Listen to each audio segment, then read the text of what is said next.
Ang question ngayong araw ay,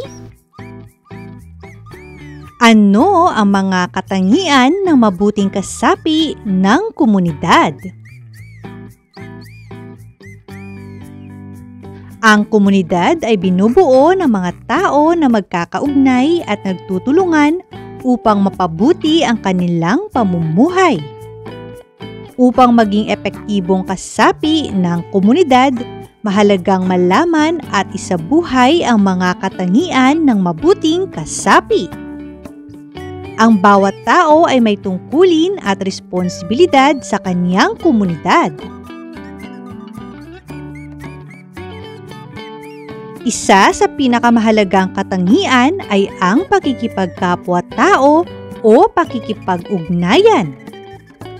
Ang isang mabuting kasapi ay marunong makisama at makipagtulungan sa iba.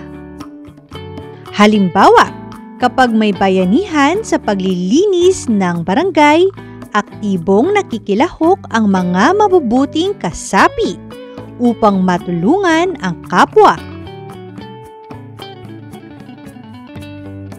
Kasunod nito ay ang respeto sa kapwa at sa batas. Ang paggalang sa karapatan at opinyon ng kapwa ay nagpapakita ng responsableng pag-uugali.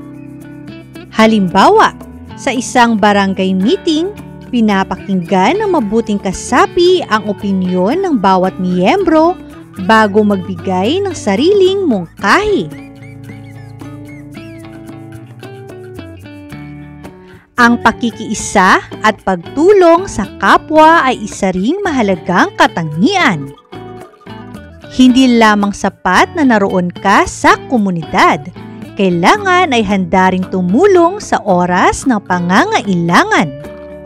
Halimbawa, kapag may baha sa barangay, ang mabuting kasapi ay hindi nag-aalangan na mag-abot ng tulong o magbigay ng pagkain sa naapektuhan.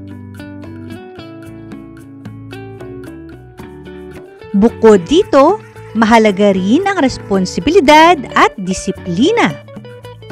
Ang isang mabuting kasapi ay tapat sa tungkulin at sumusunod sa mga patakaran ng komunidad.